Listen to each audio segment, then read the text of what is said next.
Boa noite, amigo telespectador.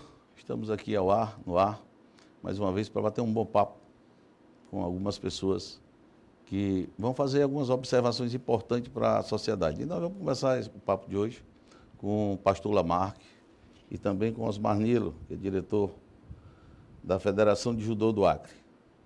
Depois desse papo, desse primeiro bloco, vamos conversar com o Coronel Ademir, cientista político, Pedro Valério, e meu irmão, amigo de longas jornadas, Aldemir Lopes da Silva, que fazia uns dias que eu não conversava com um amigo. É uma honra de recebê-lo aqui.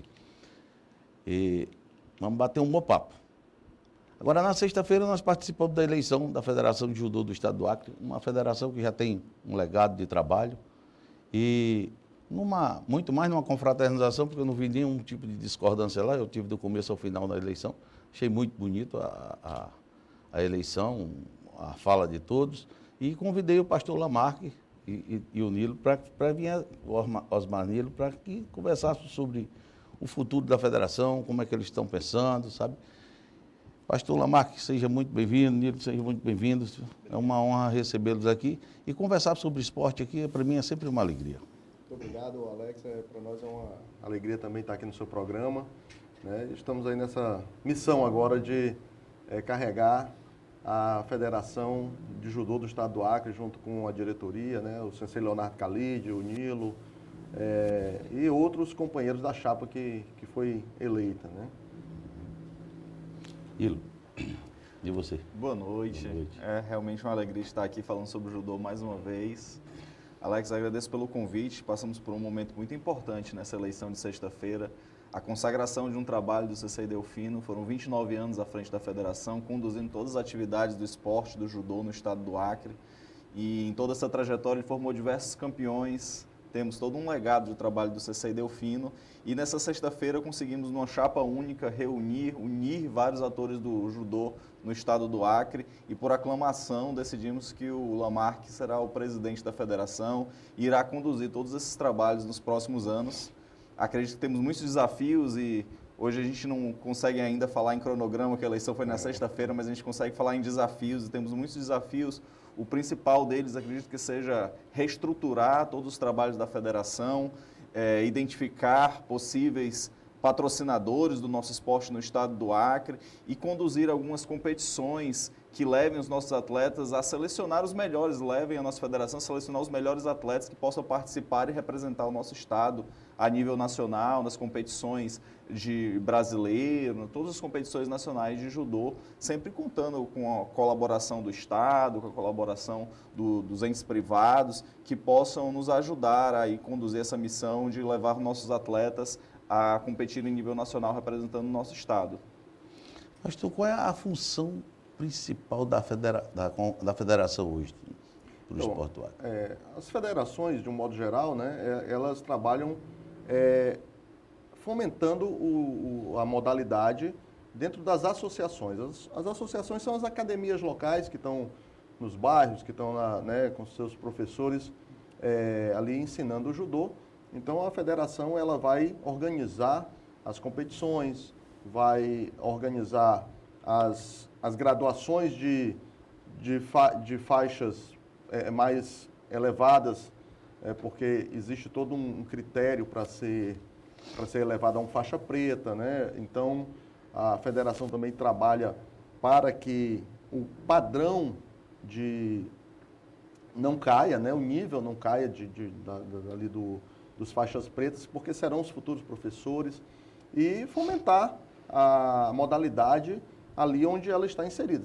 A Federação do Acre, aqui no nosso estado, no caso, né, fomentar o trabalho do judô junto às associações. Na verdade, quem faz o trabalho de ponta mesmo ali são as associações, que estão com alunos, que estão com ali os professores no dia a dia, né?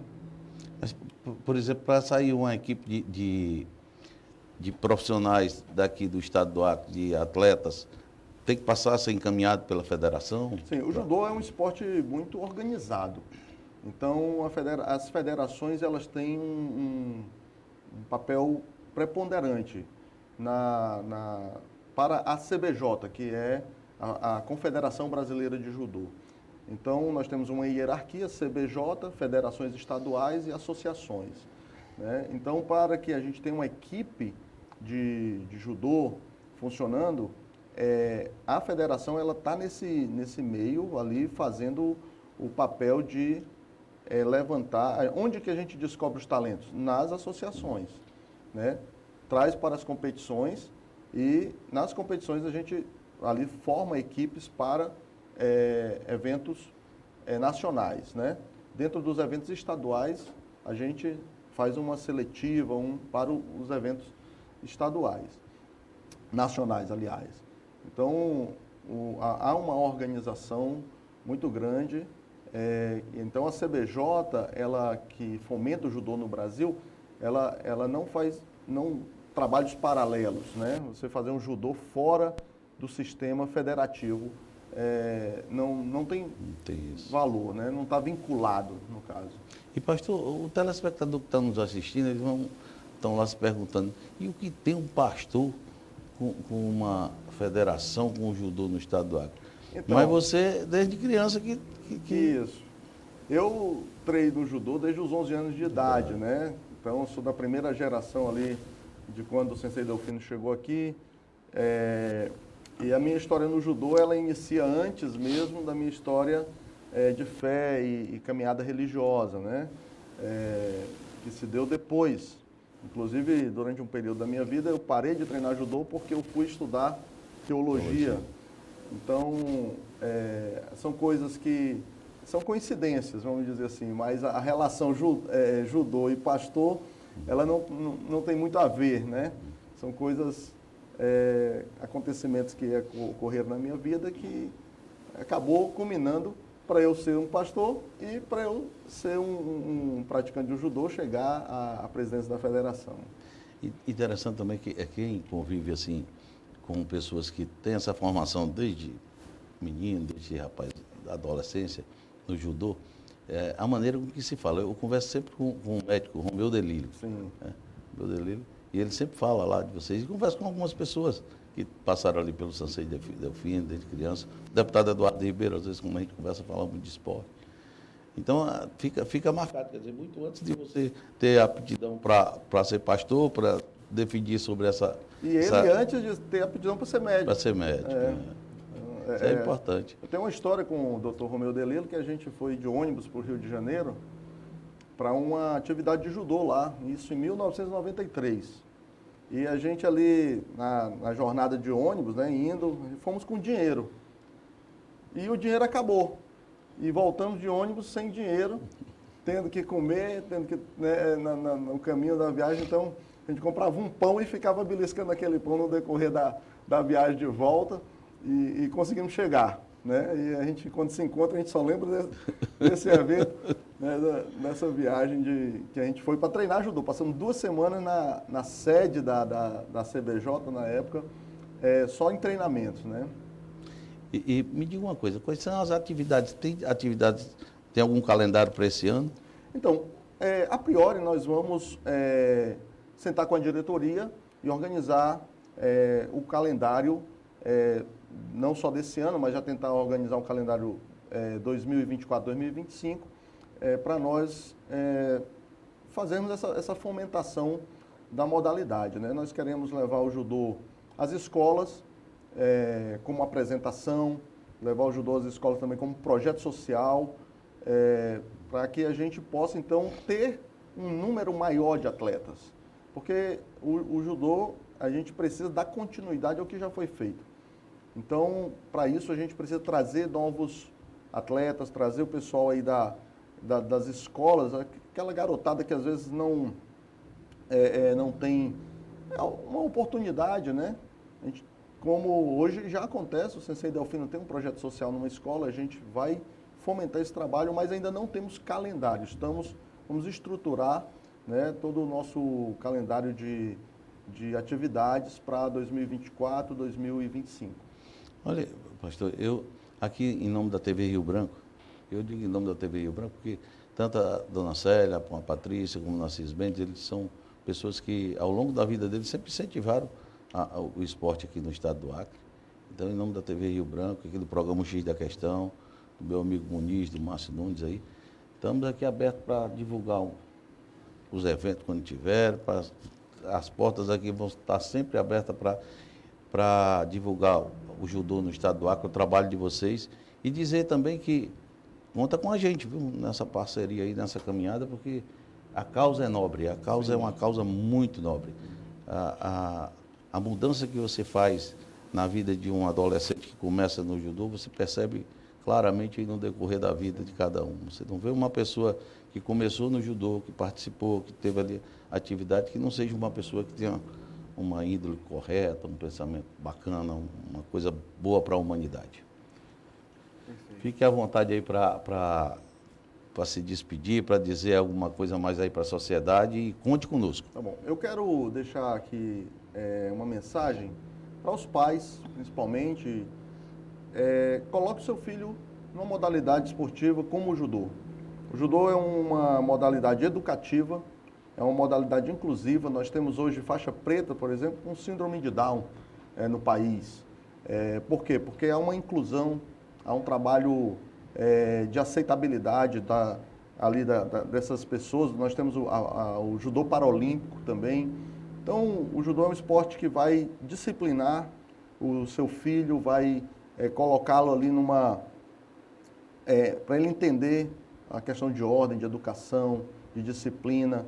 Você não vê nenhum judoca por aí fazendo arruaça, fazendo besteira, você não vê nenhum judoca por aí fazendo atitudes violentas. E eu levo meus filhos para o judô, para o dojo, que a gente chama, né, que é o local de treino. O Nilo leva o filho dele, que inclusive é um atleta competitivo, está em competições, já participando de competições nacionais. E onde a gente leva os nossos filhos, nós consideramos lugares bons. Então, eu deixo a mensagem para os pais que estão, às vezes, até sem saber muito o que fazer com o seu filho. Leve o seu filho na academia de judô, numa associação de judô. Você não vai se arrepender. Nilo. Alex, agradecer pelo espaço que o senhor dá para o esporte. Acredito que a gente temos que multiplicar esses conhecimentos, esse incentivo para que os alunos frequentem realmente uma academia. Eu vou reforçar tudo que o Sensei Lamarck falou. Se você é pai, está com alguma dificuldade em relação ao seu filho, se ele passa muito tempo na frente das telas, aconselho fortemente que incentive a procurar uma atividade esportiva.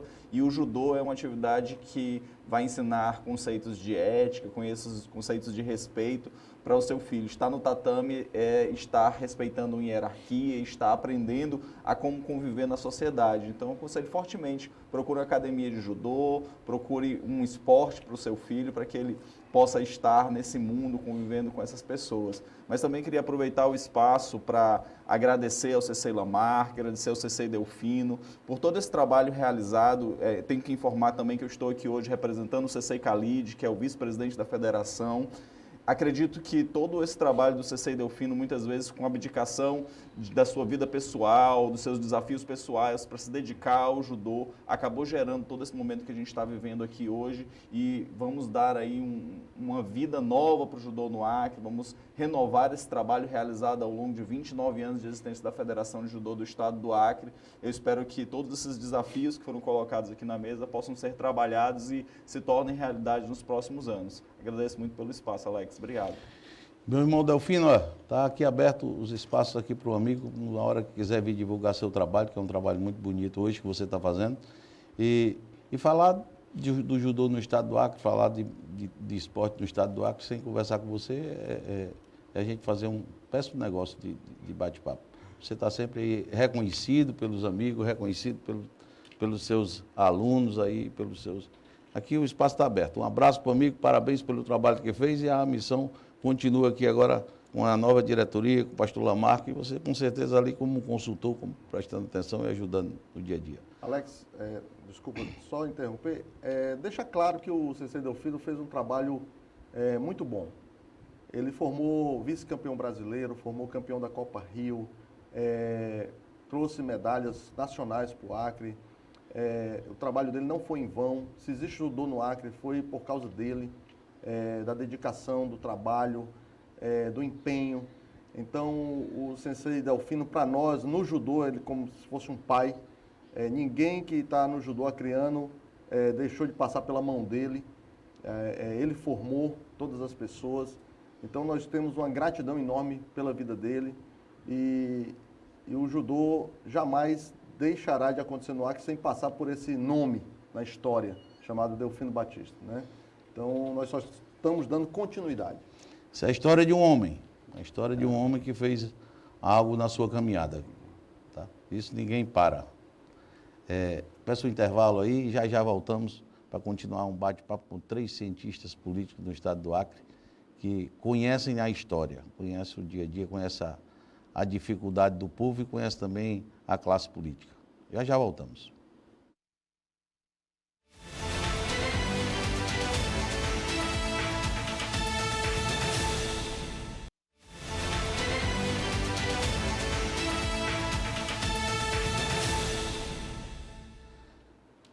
Quero fazer um comentário de um acontecimento no final dessa semana, no sábado, do sábado para domingo, do sábado para hoje, né? De ontem para hoje, lá em Sena Madureira.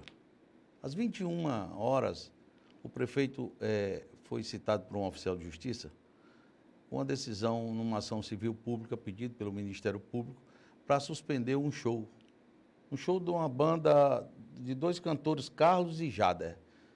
Uma banda que já tinha sido programada para ir para lá e já tinha sido discutido, informados, sabe? Mas aí, de repente, chegou esse oficial de justiça e suspendeu esse show aí. Esse show é em frente à casa do prefeito, sabe? Era a comemoração lá de aniversários, de confraternização. Ele estava recebendo a mãe dele, que veio passar o final de semana com ele, lá de Rondônia. E estava uma confraternização muito bacana, tudo certo. De repente, chegou esse oficial de justiça. A banca de advogado impetrou um agravo para o tribunal. A desembargadora, antes de se manifestar, antes de decidir, por volta de 1h47, saiu uma decisão do próprio juiz, reconhecendo que não houve abuso de poder, que não houve também dinheiro público que tinha sido pago comprovadamente por uma empresa do prefeito. A conclusão é que 1h47, os cantores já tinham ido embora. A 1h da manhã eles saíram de lá e foram embora. E aí ficou esse prejuízo para a empresa que contratou os músicos, prejuízo para a população. É preciso que tenhamos um bom senso, sabe? Esse tipo de ação civil pública poderia muito bem ser discutido, ser apurado a posteriori, sabe, verificado e punido, se tivesse dinheiro público, punido as pessoas. Não decidido assim num arrojo, sabe, naquela... Qual é o sentido disso? Não vejo sentido assim juridicamente para esse tipo de decisão tão assim, eufórica para cancelar um show, se você não tem nenhuma constatação, nenhum documento que prove que tenha dinheiro público. As coisas podem ser investigadas. Elas devam ser investigadas se tiverem dúvidas, mas não assim, prejudicar todo um evento, toda uma população. Quer dizer, a pressão em cima da autoridade, do prefeito, das pessoas que organizaram foi grande, foi muito grande, sabe? Então, fica assim, esse meu comentário para uma observação para que, às vezes, se não fosse num município, um povo descontrolado, quer dizer, precisamos ter esse bom senso. O judiciário sabe, tem consciência e a legislação, ela ampara a investigação paulatina. Tudo na justiça, ela demora, não é? Mas chega um final. E no final, quem dever paga, quem não dever é absolvido. Estamos aqui agora para bater um papo sobre política. E eu escolhi o melhor time da política do Acre. O pessoal conhece a história, conhece os partidos, conhece o dia a dia da política, já estiveram ocupando cargos importantes no dia a dia do Executivo. Tem uma história política de vida no Estado. Estou falando aqui do meu amigo Pedro Valério, está aqui do meu lado direito. Meu amigo Coronel Eudemir, cientista político, porque depois que saiu da Polícia Militar, hoje está aí analisando cada contexto, não só da política, mas de todos os aspectos do Acre. Está sempre aqui batendo um papo com a gente. E recebo aqui, rapaz, com muita alegria, sabe, um amigo que eu já fazia tempo que eu não encontrava com ele pessoalmente. Eu estou falando de Aldemir Lopes da Silva, ex-prefeito de Brasileia, sabe, que é uma história do MDB. E viemos aqui hoje para bater um bom papo. Sejam bem-vindos, coronel, seja bem-vindo. Muito obrigado, amigo. E eu vou dar um espaço aqui para vocês fazerem uma apresentação aí ao nosso telespectador, mas já em seguida já vou abrir um temazinho aqui para nós. Então, quero agradecer, é uma honra estar nessa mesa com esses grandes mestres da política acreana, meu amigo Alex, aí, que já foi nosso deputado federal, Aldemir Lopes, esse cara eu sou um fã dele, né? Quase meu xará, Aldemir e Eudemir. Pedro Valério é um cara que, se a gente, né, quiser conhecer da história, aí filho dele, eu queria saber das coisas, e ele o maior fã dele é o próprio filho, né? Dr. Cheddar, meu amigão, bombeiro, tá e se preparando aí para tirar o seu CRM. Então, assim, estamos aqui para contribuir naquilo que a gente tem conhecimento e participar aqui com os amigos. Pedro. Essa conversa bacana. Ô Alex, você sabe que é uma honra muito grande, né, para mim poder estar aqui, né, diante de figuras como o Coronel Aldemir, você, o meu guru na política, que esse aqui sabe tudo, esse sim sabe das coisas, esse sabe o que diz. E poder bater um papo sobre a política, né, porque é a política que movimenta tudo, né, tudo é movimentado pela política.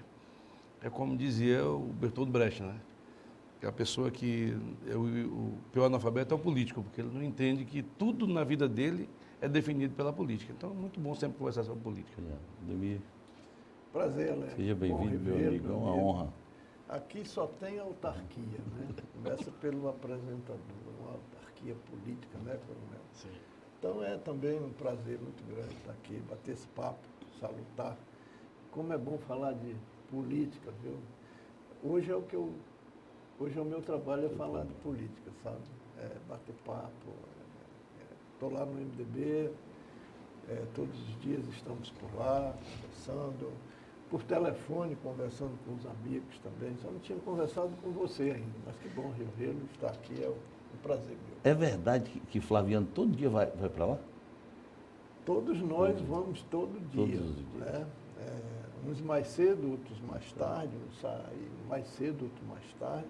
Mas todo dia nós estamos lá. O coronel frequentou muito tempo lá conosco, esteve filiado também no MDB. O Pedro Valério é da casa já, mas estou tentando devagarzinho ver se eu faço o retorno dele.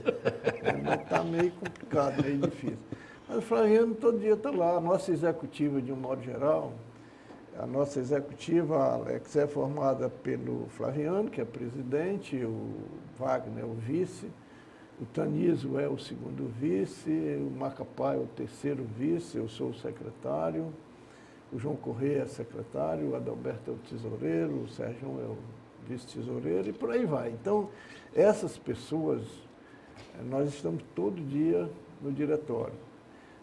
Não em reuniões, digamos, ordinárias, né, deliberativas, mas nós estamos lá todo dia e toda semana fazemos as nossas reuniões deliberativas para fazer avaliações políticas dos acontecimentos que está rolando por aí, né? É por isso que falo nos cabeça branca, né? Mas lá tem dois que não tem cabeça branca ainda, sou eu e o Flaviano, porque a gente pinta. O resto tudo... Quando tiver tinta, não tem cabeça branca. Enquanto pega a tinta... O Flaviano nega, mas ele também pinta. Por aí. Eu recebi Flaviano um dia desse aqui, Flaviano e o Marcos Alexandre, com um papo agradável. E eu acho que foi a primeira vez que eles deram entrevista os dois juntos. Foi um bom papo. Flaviano é sempre uma beleza conversar. É um patrimônio. Você né, Flaviano? lembra a história, né, de uma maneira fantástica. Mas nós estamos vivendo agora mais uma eleição municipal.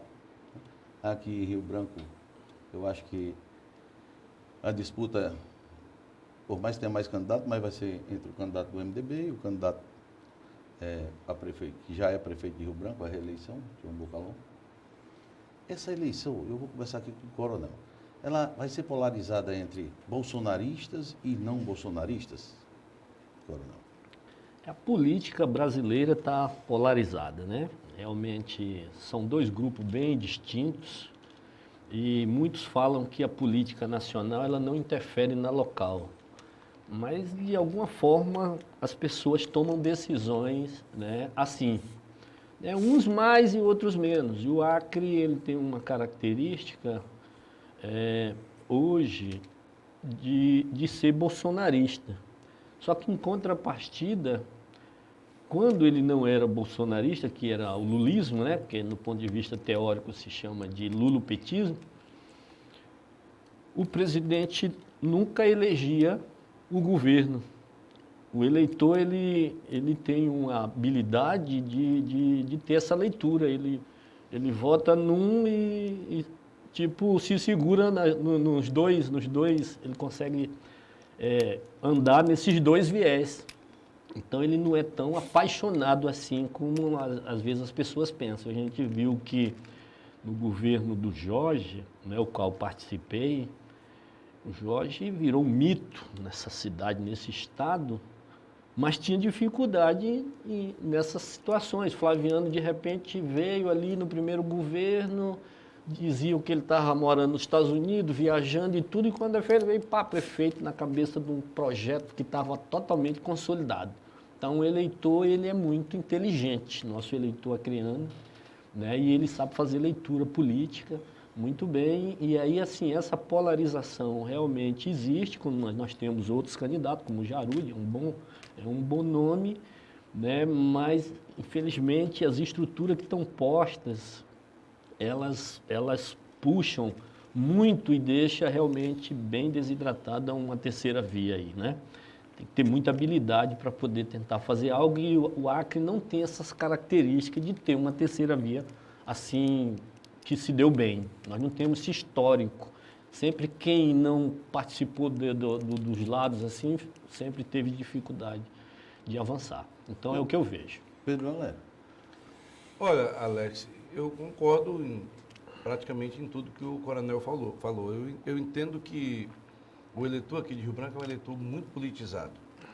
E você veja, agora há uma tendência natural do eleitorado do Acre de ser um eleitorado de direita. Aqui não adianta negar isso. Majoritariamente, você encontra o eleitor, ele está sempre pendendo para o lado da direita. E a maior prova é que a esquerda propriamente dita aqui, ela não tem um nome competitivo, né? Você veja que o candidato do MDB veio de lá, mas aí tem um fato curioso que a gente quase ninguém aborda, né? O único partido que nunca, em nenhum momento, compôs com a esquerda, durante os 20 anos que a esquerda comandou o Acre, foi o MDB. Né? Hoje o MDB tem um candidato que vem de lá, da esquerda. E do lado de cá você tem o Emerson Jarud, que é um candidato com perfil de direita, com certeza, e tem também o candidato, o atual prefeito Bocalon, que tem o perfil de direita. Eu acho que nessa eleição a tendência do eleitorado é optar pelo nome, porque os nomes que são competitivos hoje, o MDB é um partido que caminha do centro para a direita, o PL é um partido de direita, né?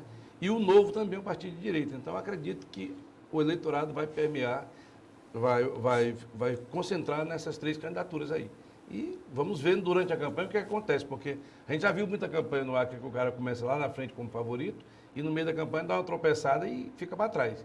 Quem não lembra de Rubem Branquinho, né? Que começou com 80% e acabou terminando em quarto lugar. O próprio atual prefeito já começou uma campanha lá na frente como franco favorito e quando terminou a campanha ele perdeu, né? Acabou perdendo a eleição. Eu acho que o eleitorado do Acre é um eleitorado, principalmente da capital, é um eleitorado muito consciente. Para prefeito aqui, governador, senador, graças a Deus não existe a compra de voto. Existe para deputado federal, deputado estadual, vereador, mas para prefeito não existe a compra de voto. Então, eu acredito que nós vamos ter uma eleição bem disputada. Pois é, eu diria que a política é um jogo de interesse, né?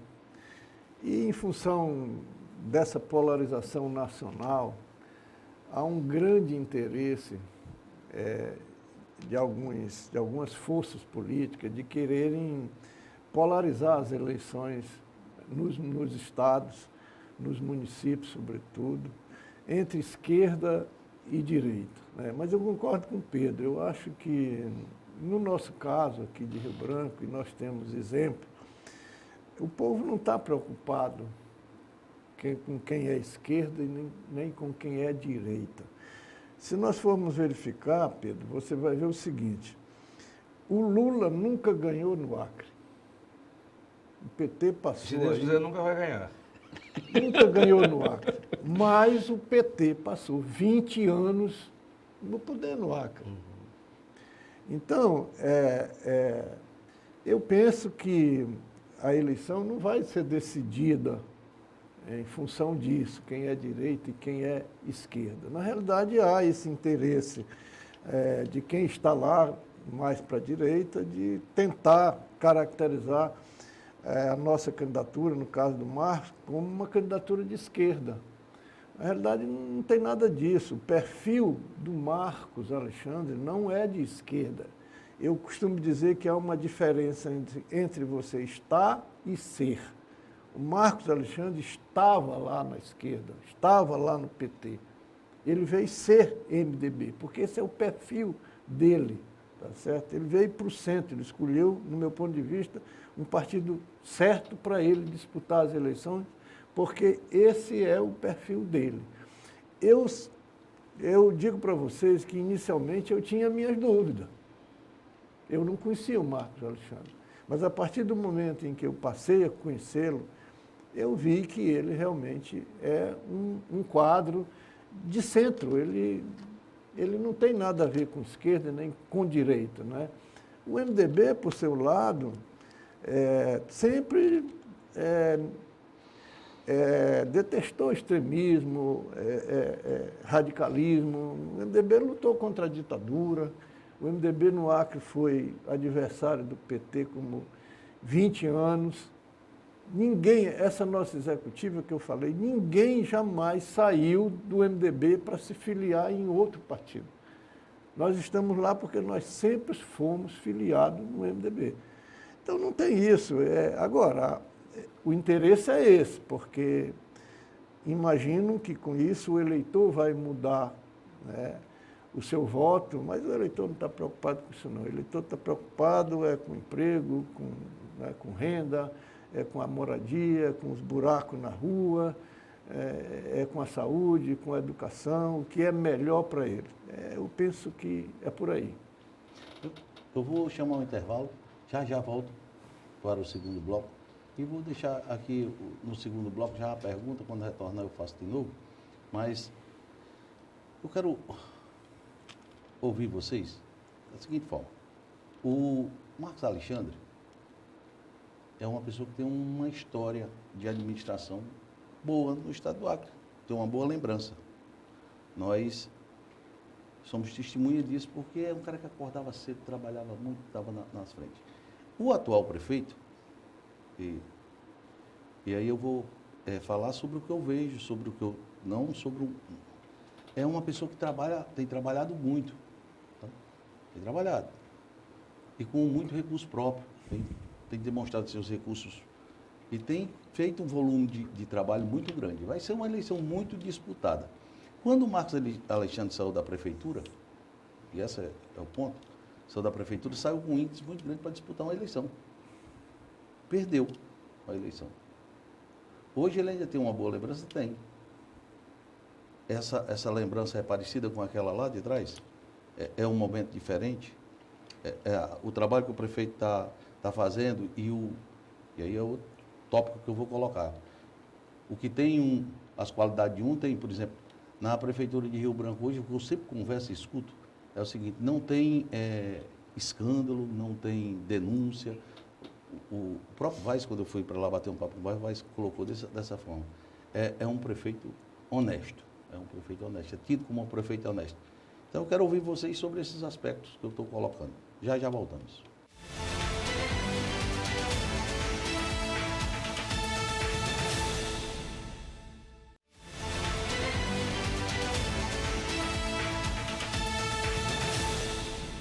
De volta do segundo bloco aqui, conversando com essa equipe de pessoas de cientistas políticos que analisam as coisas sem paixão, sem tendências, sem as coisas como elas são.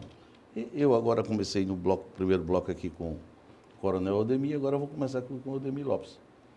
Odemir, eu fiz ali no final, aquela comparativo, a memória política do Marcos Alexandre, a atualidade do prefeito Bocalon. Aquilo que se vê da memória política de trabalho do Marcos Alexandre e o trabalho hoje comparativo com o que está acontecendo hoje em Rio Branco, de obras, de trabalho, disso, daquilo outro. Como você analisa? Olha, eu acho que o eleitor, ele gosta de traçar parâmetros. E o eleitor hoje, ele está traçando esse parâmetro, né? E é por isso, talvez, que a eleição aqui no Acre, em Rio Branco, ela está polarizada entre o Marcos Alexandre e o Bocalon. Porque você teve o Marcos Alexandre como prefeito, foi prefeito por um determinado tempo, passou para Socorro Nery, e se a Socorro Nery fosse candidata, ela também estaria, né, nesse traçado de parâmetro, e o Bocalon que é prefeito.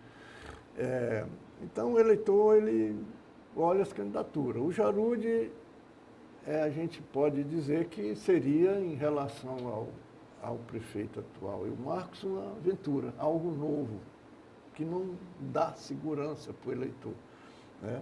O eleitor quer decidir entre uma pessoa que já foi prefeito, que fez um bom trabalho, né? Não se sabe se houve algum escândalo aí na gestão dele. É uma pessoa que tem uma memória eleitoral muito grande, que foi candidato a governador, foi candidato agora a vice-governador, com o prefeito que está aí fazendo o seu trabalho. Eu acho que essa é a avaliação que o eleitor está fazendo e vai fazer na hora de votar. Claro que aí entra alguns outros ingredientes, porque não basta você também fazer, no meu ponto de vista, só um bom trabalho. Você tem outros ingredientes, a simpatia, o carisma, o tratamento que você dá à população, a atenção que você dá aos seus funcionários, à comunidade de um modo geral, né? Tudo isso o eleitor vai comparar. E aí aquele que ele entender que é melhor, porque ele já conhece, ele conhece o Marcos Alexandre e conhece agora o Bocalon. Aí o eleitor vai decidir o seu voto. Por ora, as pesquisas demonstram que a opção maior está sendo pelo Marcos Alexandre. Mas vai ser uma eleição difícil, nós sabemos disso. O jogo é bruto, como se diz. Mas a eleição está aí. Um ou outro será o prefeito de Rio Branco. Pedro. Eu vejo uma questão mais de estilo, Alex. Por exemplo, os 6 anos do ex-prefeito Marcos Alexandre, eles não foram marcados por grandes obras. Você procura uma obra significativa da administração dele, não tem para mostrar. Em compensação, ele tinha uma relação muito boa com a população. Um diálogo permanente com a associação de moradores, com as pessoas que o procuravam. Ele é aquele cara que, segundo informação, eu nunca liguei para ele, não tenho nem o número dele, mas alguém diz que quando liga para ele, ele atende, se não atende, ele retorna. Não tem ninguém para ficar pegando o telefone dele, etc. e tal. Então, ele tinha uma relação muito boa com as pessoas. E na política, as relações humanas são muito significativas, né? Eu acredito. E aí, hoje, nós temos um prefeito, como você falou, que tem se esforçado bastante. É um homem com uma biografia de uma honestidade muito aguçada, entendeu? Quando você olha para o Bocalon, você vê esse símbolo da honestidade estampado no rosto dele. Mas ele pecou, ao meu olhar, nessa situação das relações humanas. Porque, veja, se ele sucedeu um prefeito bem avaliado, para que a população esquecesse desse prefeito bem avaliado, ele tinha que andar muito além do prefeito que estava saindo bem avaliado. Porque o mandato de Socorro foi um mandato tampão, né, ali de 2 anos e tal, menos de 2 anos. Então, ele teria que avançar muito nessa questão. Então, ele trabalhou bastante, ele se esforçou bastante, economizou muito dinheiro. Agora, o volume de obras na cidade está muito grande, mas na relação política com as pessoas, nas relações humanas, a própria forma de divulgar a administração, eu creio que deixou um pouco a desejar. Tanto é que o pessoal passou a sentir saudade do anterior, que Porque não tem outra explicação para você ter um ex-prefeito bem cotado que não seja do povo ter sentido saudade dele. Entendeu? Então não adianta varrer o lixo para debaixo do tapete. Se o candidato hoje do MDB aparece um pouco na dianteira nas pesquisas, é porque a população passou a comparar e sentiu saudade dele. Então o prefeito hoje tem esse desafio de, durante a campanha, reverter esse quadro, né? Será uma eleição muito disputada, a diferença com certeza será muito pequena. Eu vejo a candidatura do Emerson Jarud como uma candidatura, não caracteriza pela questão mais da aventura, mas pelo fato de ele não ser tão conhecido ainda, e ele não tem um legado no executivo para apresentar para as pessoas. Ele tem apenas a atuação parlamentar dele como vereador e agora deputado para apresentar. E num partido pequeno como o Novo, que não enraizou ainda no Acre, é muito difícil você emplacar uma candidatura majoritária só pelo perfil, só pela simpatia do candidato. Afinal, pessoas com o carisma do governador Gladys Cameli, que pode fazer esse tipo de façanha, no Acre é muito raro, né? O poder do carisma do Emerson Jarud não chega a esse nível. Então, eu acredito que esse é o desafio do prefeito. Se ele conseguir, durante essa campanha, reverter esse detalhe, ele poderá até ter sucesso, nós poderemos ter uma eleição com uma diferença bem menor. Coronel Ademir. Olha, são dois candidatos que a gente está falando polarizado, que são três, na verdade, né? Mas o perfil do Bocalhon e o perfil do Marcos, um é engenheiro e o outro é matemático. Eles vêm das ciências exatas, né? Então, e eles ambos acordam cedo nas gestões e são trabalhadores. Os dois, isso a gente pode dizer que os dois, eles são muito focados naquilo que eles se propõem a executar. E aí vem a questão da gestão de equipe, que o Marcos se destaca muito mais do que o Bocalhon. Essa coisa da relação que o Valério falou, das relações com os parceiros. A campanha que levou o Bocalhon a ser prefeito, ele foi um grupo espetacular, que foi montado e que não lhe foi dado toda a liberdade de ação para que ele tomasse a dianteira nas discussões. E ele teve a humildade, naquele momento, de se permitir que isso acontecesse. E aí ele foi vitorioso, mesmo saindo lá atrás nas pesquisas. Então, a eleição passada é muito parecida com a eleição de hoje. Nós tínhamos uma candidatura bem à dianteira, com um nome muito bom, né? Acho que é Minoro Quintana. E quando começou o processo, aí começou a reverter esse quadro, graças a essa organização que foi feita para a campanha. Que uma coisa é gestão e outra coisa é política. Então, o Bocalhon tem muita dificuldade de fazer política. Ele tem facilidade de fazer gestão, né? E ele tem dificuldade de gerir equipes. Então, o que aconteceu? Ele perdeu muita gente, né? Muitas mentes boas, e que com essa vinda do vice dele, ele refez uma ponte e várias pontes importantes e que precisa se consolidar para poder ele sair vencedor. Caso ele não consiga voltar àquele velho momento e juntar realmente essas pessoas, não só para estar com ele, mas estar de verdade, imbuída no propósito, o Marcos será prefeito. Se ele conseguir fazer isso, ele será o prefeito, essa é a minha avaliação. E o Jarud está fazendo a coisa correta. É um deputado, é um combativo, tem um discurso novo, não só como partido que é novo. Ele está mantendo uma bandeira erguida, né? Está divulgando o seu legado, o seu nome para futuros embates. Não é nada de graça, né? Ele está ali marcando posições e, com certeza, pelo menos para a reeleição, ele vai estar bem divulgado aqui na capital, que é 50% do eleitorado acreano. Então, ambas as candidaturas têm sua importância e para mim, não está definido. Ainda vai se definir e a eleição é que vai dizer isso. É o processo em si. né? E aí tem tomadas de decisões das equipes, de marqueteiro, essas coisas para poder chegar no coração das crianças. É as crianças que elegem. Quando uma criança começar a cantar uma música do Marcos ou começar a cantar a música do Boca Louca, o primeiro que cantar ganhou. Essa é a minha visão. Porque elas estão desprovidas de tudo que a gente tem, né? Nós temos os nossos pressupostos como adulto, as poluições, né, do dia a dia, da sociedade. As crianças estão puras, então é por isso que elas são um bom sinal de que aquilo é verdade. Então, quando uma criança abraça o candidato, quando uma criança pequena, não é uma criança, né, uma criança aí de 6, 5 anos, começa a cantar uma musiquinha, dançar aquela musiquinha, aí não tem para ninguém.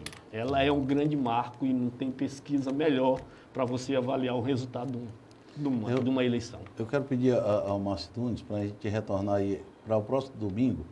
Nós convidarmos o Márcio, você tem o telefone dele do Jarude, faz um convite para ele vir aqui bater um papo, porque dos candidatos foi o único que nós não fizemos ainda. Até convidamos, você convidou naquele dia, mas ele parece que estava viajando, não deu retorno.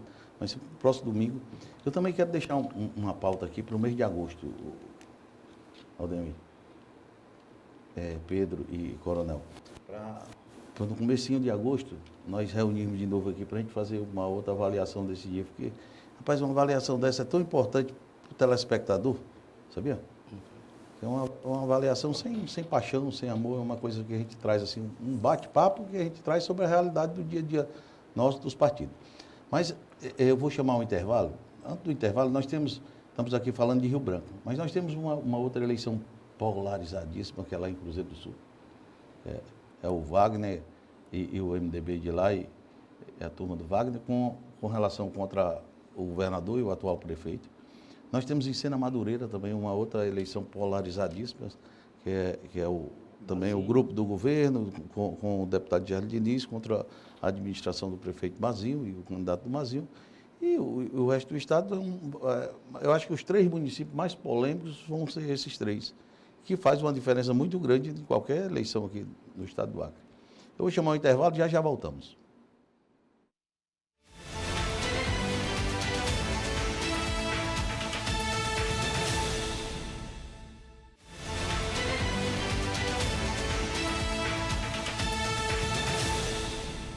Estamos no último bloco e tem tanto assunto ainda para nós conversarmos. Eu esqueci de um município brasileiro, que também é outro município que está complexo lá, muito dividido, partido e tudo mais. Mas já fica pré-agendado aqui para agosto, nós nos reunirmos aqui de novo, viu, Pedro? Viu, Coronel? Para nós continuarmos fazendo essa análise, porque isso é importante demais da conta. 2 coisas que nós temos que fazermos assim, em meio de comunicação, onde possa fazer, é a conscientização do voto, né? Um voto consciente é um voto bacana, você não tem... Porque se hoje nós temos péssimos políticos no Brasil, mas quem elege é o povo. A responsabilidade é do povo, não é? Coronel, vou começar com você de novo sobre a questão dos partidos e também dos candidatos.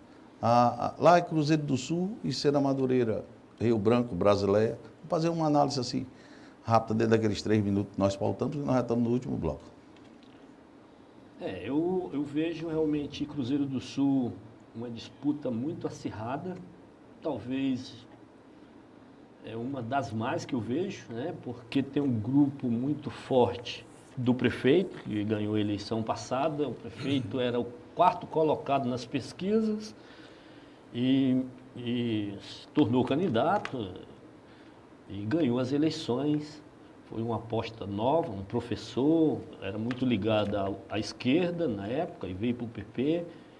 Está fazendo uma gestão boa, mas tem ali o Leão do Juruá, como é conhecido, né? Um cara que realmente comandou muitos anos ali a política, com a sua filha, que é uma deputada queridíssima lá da região, que trabalhou muito bem o seu mandato de deputado federal. Então ali é a casa do governador, né? É o ninho ali. Então é uma eleição que realmente requer nossas atenções como amantes da política, né, para a gente ver como que vai se dar aquele fechamento, né? Sendo a Madureira, a gente tem ali um prefeito espetacular, um cara fantástico, que deu uma aula de política na eleição passada, elegendo sua esposa. Ele já vem fazendo isso há muito tempo.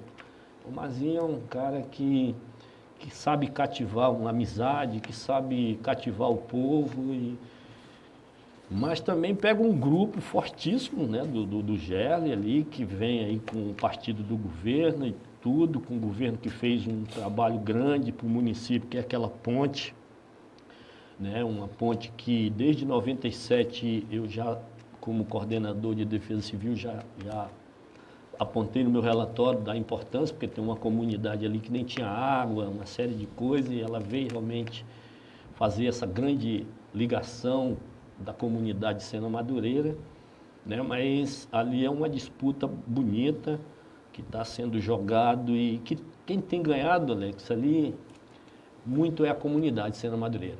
Sena Madureira, até essa polarização entre, essa briga, entre aspas, de Mazinho e Gerli, ele era meio apático, mas de repente surgiu como uma potência política no Estado, né? Então a região do Purus ganhou muito com essa disputa. Então às vezes a gente vê disputa como coisas ruins, mas eu fico triste porque eu sou de Plas de Castro, aqui tem um camarada de Tarauacá, um colega, outro de Brasileiro, nós somos do interior. Né? Eu queria ter uma briga dessa lá em Plas de Castro. Para mim seria ótimo, porque o município aparecia no cenário e quando aparece investimentos e quem ganha é a sociedade.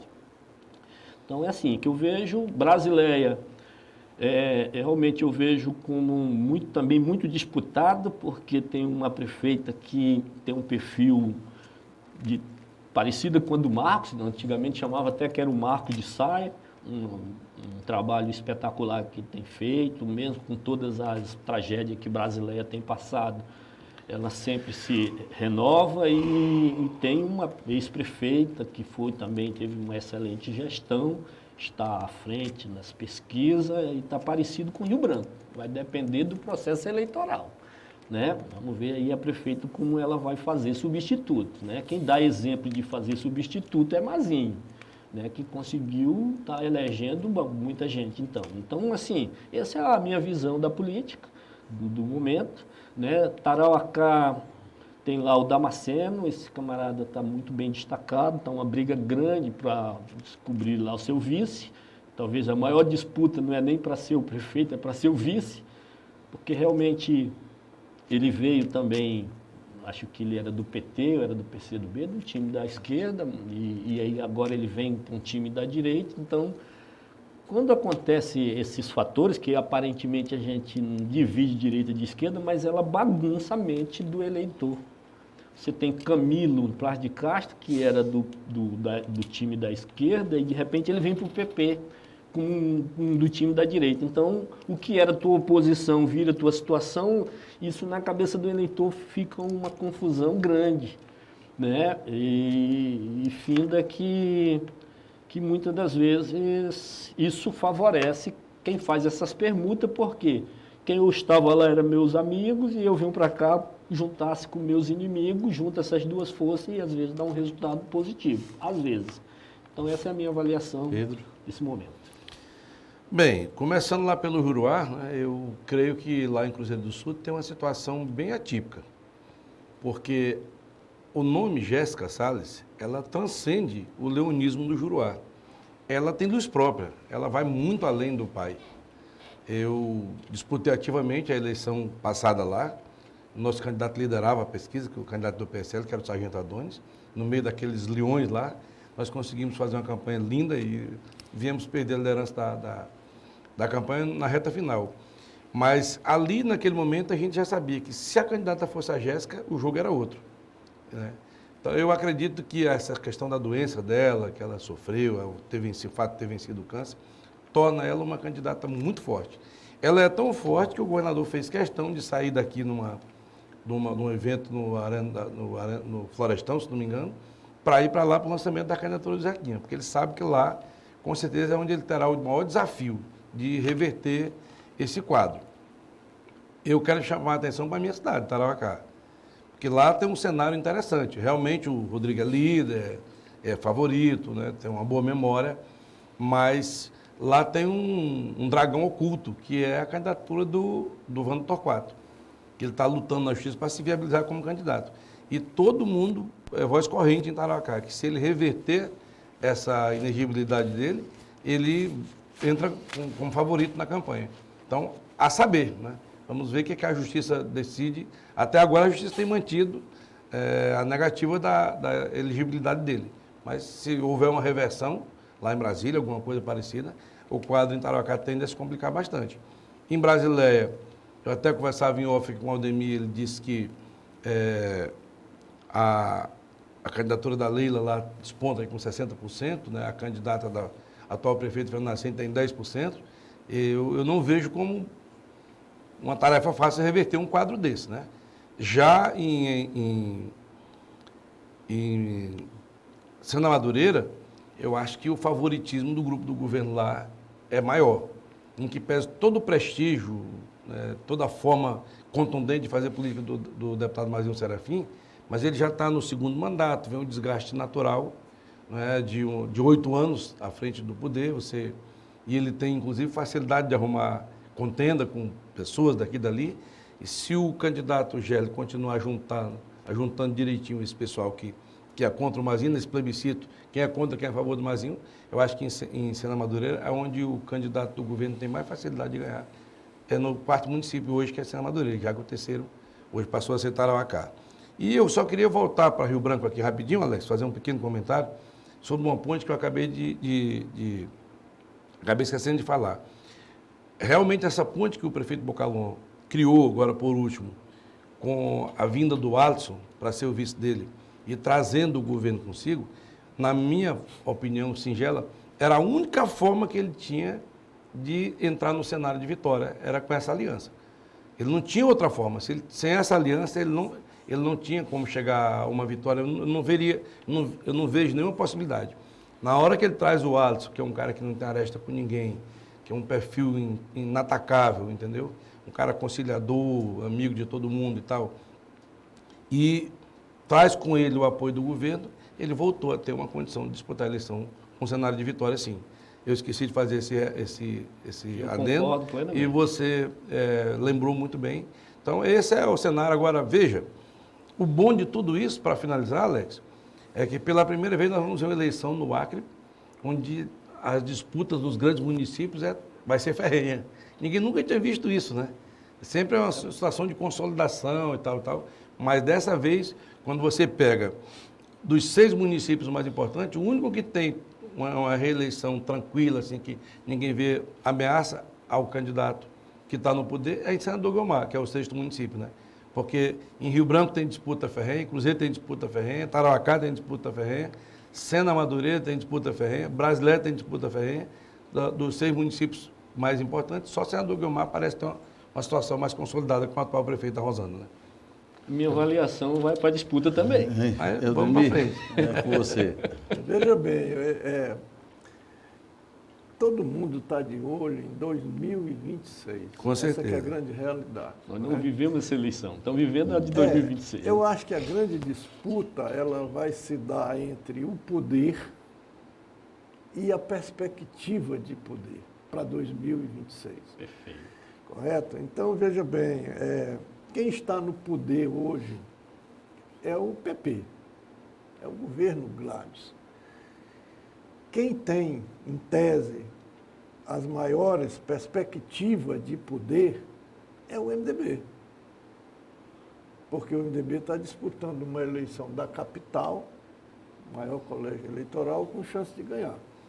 Está disputando uma eleição em Cruzeiro do Sul, que é o 2º maior colégio eleitoral, com chance de ganhar. Está disputando em Brasileia, que representa a região do Alto Acre, com chance de ganhar. Manso Lima e por aí vai. Santa Rosa, lá com Tambi e tal. Então, essa é a grande disputa, porque essas eleições vão mudar a correlação de forças. Se o MDB fizer essas prefeituras, 2026 é outra história, a correlação de forças muda. Então, o jogo vai ser muito bruto nesses municípios onde há disputa entre o MDB e o PP, o quem está no governo e quem tem a perspectiva de poder. Que também, diz o meu amigo João Correia, que você conhece muito bem, que a perspectiva de poder é tão importante quanto o poder. E, nesse momento, ela é muito importante em função das eleições de 2026. Né? Então, eles vão jogar pesado. O óbvio era ter feito uma aliança com o MDB, porque aí nós faríamos uma aliança PP-MDB, nós faríamos aí a maioria dos prefeitos do Acre, Cruzeiro estava junto, Rio Branco, Brasileia, Assis Brasil, Epitácio-Solândia, Paz de Castro, senador Guilmar, mesmo em Mané Urbano, em Sena Madureira, mas o PP não entendeu isso, não enxergou isso. Né? Até porque o nosso amigo Gladys, ele gosta do imponderável. Porque nós esperávamos isso era o óbvio, isso era a lógica. Né? E em 2026 nós iríamos estar juntos no mesmo palanque.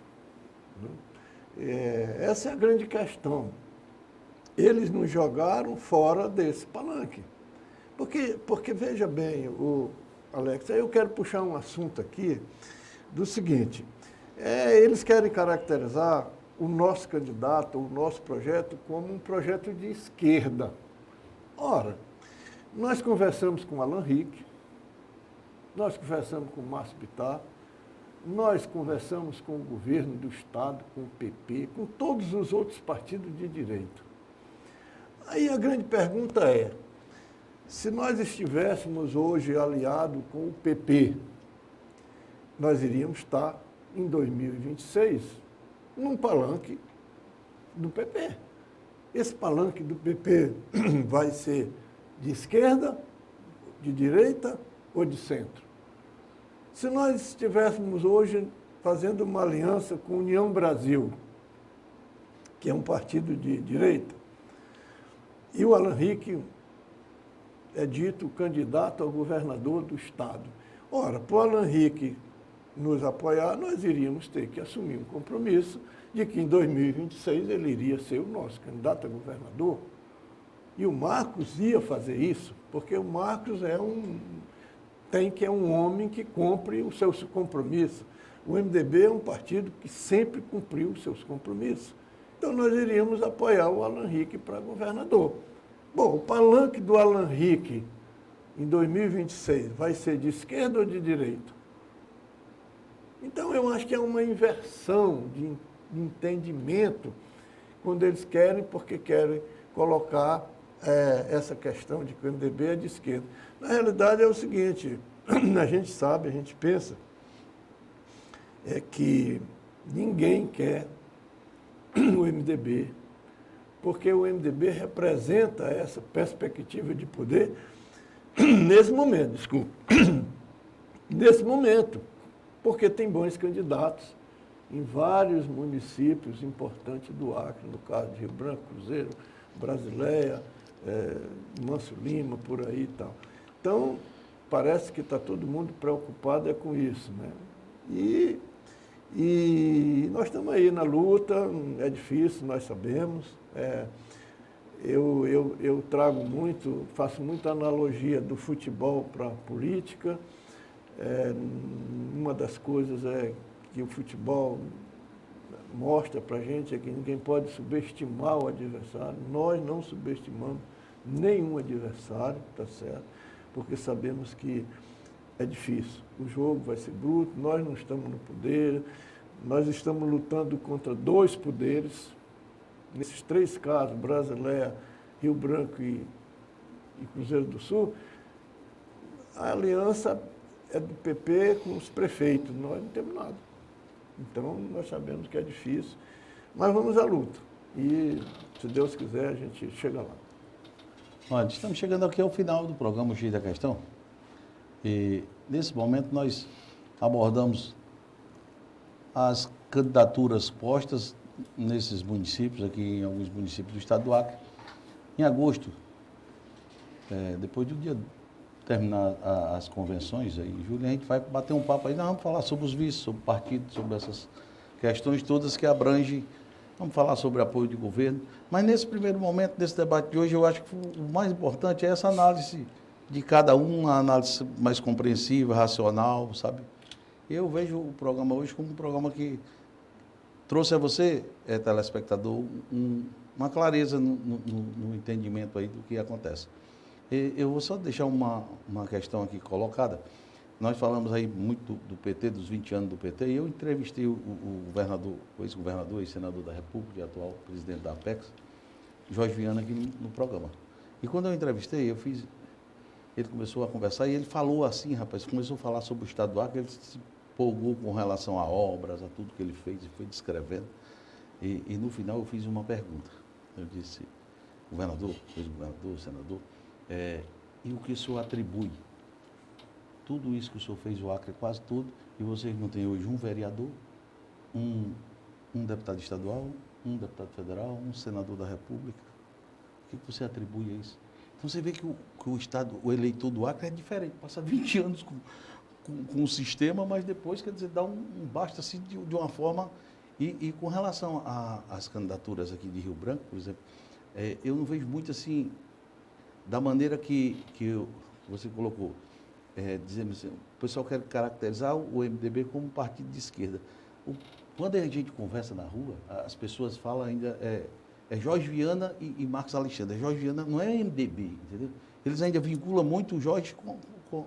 Mas isso vai ser objeto lá na frente de agosto, a gente voltar a uma conversa sobre isso. Eu agradeço a presença de todos vocês, meu tempo está estourado, mas obrigado mesmo de coração e em agosto já fica aqui nosso compromisso, viu? Muito obrigado. Vamos ver se em agosto você dedica um bloco do programa ao voto consciente. Nós precisamos muito fazer um debate sobre o voto consciente. Pelo voto consciente, nós vamos fazer um programa inteiro sobre o voto consciente. Aí eu vou trazer também, já até combinei o TRE aqui também, um juiz, um procurador também, para a gente procurar dar essa fórmula de conscientização. No mais, eu desejo um abraço a todos, uma boa semana, que Deus continue abençoando as nossas vidas e vocês podem dar boa noite aí, bem rapidinho aí, porque nós estamos encerrando mesmo. Muito obrigado. Fico muito feliz de estar com vocês nessa mesa, me sinto lisonjeado e honrado e quero deixar o meu abraço a todo o eleitorado de Rio Branco e do estado do Acre. Pelo convite. Obrigado mais uma vez pela oportunidade de discutir política, né, aqui no nosso estado, que é uma coisa que dá muito prazer à minha pessoa. Eu gosto muito de conversar sobre política. Obrigado pela oportunidade. Um abraço a todos, uma boa semana, que Deus continue abençoando as nossas vidas e nos dando saúde, porque com saúde a gente vai em frente. Aleluia. Vai resolvendo os problemas do dia a dia. Um grande abraço. Obrigado.